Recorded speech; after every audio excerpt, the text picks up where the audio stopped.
Hello friends, welcome to my channel. నేను ఈరోజు ఈ వీడియోలో సప్త శనివారాల వ్రతానికి కావాల్సిన పూజా సామాను, అలాగే ముడుపు ఎలా కట్టుకోవాలో, అలాగే నైవేద్యాలు ఏమేమి చేయాలో చెప్పబోతున్నాను. ఈ వీడియో లాస్ట్ వరకు అయితే చూడండి, అన్ని డీటెయిల్గా ఎక్స్ప్లెయిన్ చేశాను. మనకి జనరల్ స్టోర్లో సప్త శనివారాల వ్రతం బుక్ అనేది ఉంటుంది, అది తెచ్చుకోండి. పూజకి కావాల్సిన సామాన్ ఏంటంటే ముడుపు కట్టుకోవడానికి 1/2 మీటర్ తెల్లబట్ట, 7 ఖర్జూర, 7 లవంగాలు, అలాగే పచ్చకర్పూరం కూడా కావాలి. 2 బ్లౌజ్ పీసులు తీసుకోండి. ఒకటి కలశం పెట్టడానికి రెడ్ కలర్ది మరియు పీఠం మీద వేయడానికి పసుపు కలర్ బ్లౌజ్ పీస్. ఇంకా పూజ సామాన్ మనం డైలీ పూజలోకి వాడేటివి అగరబస్తీలు, గంధం, అలాగే ధూప్ స్టిక్స్, పసుపు, కుంకుమ, అలాగే తమలపాకులు, వస్త్రం. ఈ పూజకు మెయిన్గా కావాల్సింది నల్ల నువ్వుల నూనె, అలాగే ఆవు నెయ్యి కూడా తీసుకోవాలి. అలాగే నల్ల ద్రాక్ష కూడా మీకు అవైలబుల్ ఉంటే నల్ల ద్రాక్ష కూడా ఖచ్చితంగా స్వామివారికి నైవేద్యంగా పెట్టాలి. నైవేద్యాలు నల్ల నువ్వుల ఉండల కోసం నల్ల నువ్వులను ఒక మిక్సీ జార్లో తీసుకొని ఒకసారి మిక్సీ పట్టుకున్న తర్వాత అందులోనే కొద్దిగా బెల్లం కూడా వేసుకొని మిక్సీ పట్టుకోండి. అందులోనే కొద్దిగా ఆవు నెయ్యి కూడా వేసుకొని 7 ఉండలు కట్టుకోవాలి. మన వీలుని బట్టి నైవేద్యాలు, ఫ్రూట్స్ కలిపి 7 రకాలు ఉండేలా చూసుకోవాలి. వీటితో పాటు నేను చల్మిడి ఉండలు కూడా చేశాను. అందుకోసం 1 కప్పు వరకు బియ్యం పిండిని తీసుకుని అందులో బెల్లం తురుము వేసుకోవాలి. కొద్దిగా వాటర్ వేసుకుంటూ ఉండలుగా కట్టుకోవాలి. ఉండలు కట్టుకునేటప్పుడు కొద్దిగా ఆవు నెయ్యి కూడా యాడ్ చేసుకోవాలి.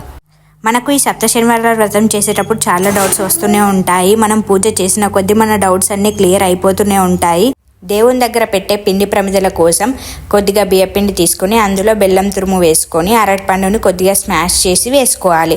తర్వాత కొద్దిగా వాటర్ వేసుకుంటూ ప్రమిదలు చేసుకోవాలి. పానకం కోసం 1 గ్లాస్ తీసుకొని అందులో కొద్దిగా తురిమిన బెల్లం వేసుకోవాలి. అందులోనే వాటర్ పోసుకొని తులసి దళాలు, అలాగే మనం దంచి పెట్టుకున్న మిరియాల పౌడర్ కూడా వేసుకొని కలుపుకోవాలి. వడపప్పు కోసం పెసరపప్పుని 1 గంట ముందే నానబెట్టి పక్కన పెట్టుకోండి. 1 గిన్నె తీసుకొని అందులోకి కొద్దిగా వాటర్ వేసుకొని కొద్దిగా పసుపు, అలాగే కొద్దిగా గంధం, వాసన కోసం కొద్దిగా జివాజీ పౌడర్, అలాగే పచ్చకర్పూరం కూడా వేసుకోవాలి. ఒకసారి కలుపుకొని మనం ముడుపు కోసం తీసుకొచ్చిన తెల్లబట్టను ఇందులో ముంచి తెల్లబట్ట మొత్తం పసుపు కలర్ అయిన తర్వాత ఎండలో కాకుండా గాలికి ఆరేయండి. పూజ కోసం పీటల్ని మంచిగా కడిగిన తర్వాత పీటల పైన పద్మజలం ముగ్గు వేసుకోవాలి. మనం ఎక్కడైతే స్వామివారి పటాన్ని పెట్టుకుంటామో అక్కడ పీట వేసి పసుపు రంగు కనుము పరుచుకొని మనం ఎక్కడైతే స్వామివారి పటాన్ని పెట్టుకుంటామో అక్కడ 3 పిడికిళ్ళ బియ్యం పోసి అందులో కొద్దిగా పసుపు, కుంకుమ వేసుకొని స్వామివారి పటాన్ని పెట్టుకోవాలి. కలశం పెట్టుకోవడానికి ఒక చిన్న ప్లేట్లో 3 పిడికిళ్ళ బియ్యం పోసుకొని పసుపు, కుంకుమ వేసుకొని కలశంలో వాటర్ పోసుకొని పసుపు, కుంకుమ, జివాజీ వేసుకొని కలశానికి కంకణం కూడా కట్టుకోవాలి. కొబ్బరికాయకు రెడ్ కలర్ బ్లౌజ్ పెట్టుకొని కలశ స్థాపన చేసుకోవాలి. స్వామివారికి తులసిమాల అంటే చాలా ఇష్టం కాబట్టి ఖచ్చితంగా తులసిమాల వేయండి.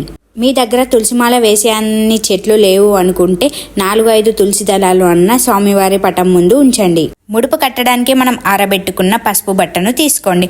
అందులో కొద్దిగా పసుపు, కుంకుమ, అలాగే 7 ఖర్జూర, 7 లవంగాలు, మనకు ఎంతో కొంత మనం ఎంత హుండీలో వేస్తామనుకుంటే అంత మన స్తోమతను బట్టి మనకు నచ్చినన్ని డబ్బులు వేసుకోవాలి. కొద్దిగా పచ్చకర్పూరం కూడా వేసుకోవాలి. ముడుపు 11 కానీ 111 కానీ 121 కానీ 1011 కానీ అట్లా వేసుకోవచ్చు. ఈ ముడుపు కట్టేటప్పుడు మనకి ఏమేం కోరికలు ఉన్నాయో అన్ని స్వామివారికి చెప్పుకుంటూ ముడుపు కట్టుకోవాలి. ముడుపులో అన్ని పెట్టిన తర్వాత 4-5 సార్లు ఇలా రౌండ్గా తింపుకొని 2 ముడులు 2 లేదా 3 ముడులు వేసుకుంటే సరిపోతుంది.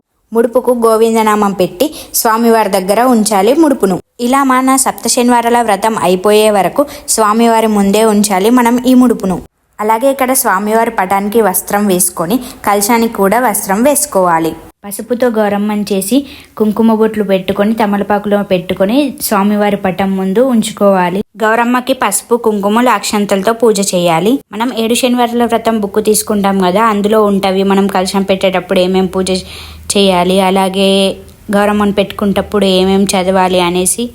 స్వామివారు అలంకరణ ప్రియుడు కాబట్టి మంచిగా స్వామివారి పటానికి పువ్వులతో అలంకరించుకోవాలి. మనం పిండి దీపాలను ఎలాగో తమలపాకుల పైనే ఉంచుతాం కాబట్టి తమలపాకులకు గంధం, కుంకుమతో బొట్లు పెట్టుకోవాలి. చెమ్మెలు, అలాగే పిండి దీపాలు, మంగళహారతి వెలిగించుకొని వ్రతం బుక్ చదువుతూ పూజ స్టార్ట్ చేసుకోవడమే. మనం తీసుకున్న బుక్లో డీటెయిల్గా ఎక్స్ప్లెనేషన్ ఉంటుంది. మనం ఎప్పుడెప్పుడు ఏమేమి చదవాలి, మార్నింగ్ పూజకి ఏమేమి శ్లోకాలు చదవాలి, ఈవినింగ్ పూజకి ఏమేమి చదవాలి అనేసి. లాస్ట్లో హారతి ఇచ్చి కొబ్బరికాయ కొట్టేసుకోవడమే. నేనైతే నా మొదటి వారం పూజని ఇలా కంప్లీట్ చేసుకున్నాను. ప్రతి వీడియోలో మీకు నేను డీటెయిల్గా ఎక్స్ప్లెయిన్ చేస్తాను. మరిన్ని వీడియోస్ కోసం నా ఛానల్ని సబ్స్క్రైబ్ చేసుకోండి.